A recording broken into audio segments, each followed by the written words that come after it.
बिस्मिल्लाहिर्रहमानिर्रहीम सल्लल्लाहु तआला अलैहि वसल्लम।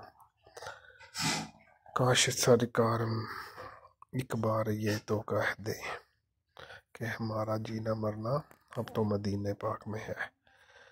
मदीने पाक की क्या ही बात है और उधर रसूल सल्लल्लाहु तआला अलैहि वसल्लम जी की क्या ही बात है, उसके क्या कहने। उधर क्या नज़ारा होगा, उधर क्या मंजर होगा और उधर अल्लाह करीम की कितनी रहमतें बरकतें हर वक्त मिलती होंगी। और वो कौन खुश नसीब लोग होंगे जो मदीना पाक में जाते हैं और मदीना पाक में रहते हैं और जिनका मदफन भी मदीना पाक में है और जिनको मौत मदीना पाक में आती है। क्या कहने।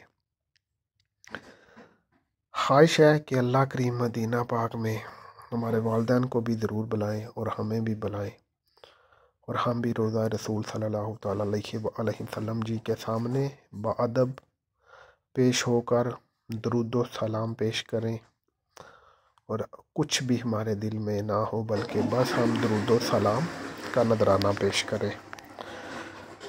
तो जो भी ख्वाहिशें होती हैं इंशाअल्लाह वो कबूलियत के लिए होती हैं और पूरी होने के लिए होती हैं। उम्मीद है कि इंशाअल्लाह ये ख्वाहिश भी पूरी होगी और ये भी दुआ है कि अल्लाह करीम हमारा ख़ात्मा बिल ईमान भी मदीना पाक में फ़रमाए।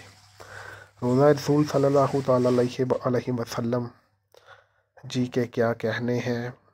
70,000 फरिश्ते सुबह दुरूद व सलाम के लिए आते हैं, 70,000 फरिश्ते शाम को आते हैं। फरिश्तों का आना जाना भी लगा रहता है और उम्मतियों मंगतों का लगा रहना भी आना जाना लगा रहता है। तो हमारी भी यही दुआ है कि अल्लाह करीम हमें भी मदीना पाक की हाज़री नसीब फरमाए और जिन जिन के दिलों में ये तमन्ना है अल्लाह करीम उनको भी मदीना पाक की हाज़री अता फरमाए और अल्लाह करीम मदीना पाक को ता क़यामत शादो आबाद रखें और मज़ीद अपनी रहमतों का नज़ूल फरमाएँ। और अल्लाह करीम जी इसी बबरकत शहर के सदक़े, इस बबरकत मकाम के सदक़े हमारे फ़लस्तीन के मुसलमानों को आज़ादी अता फरमाए। आमीन सुम आमीन।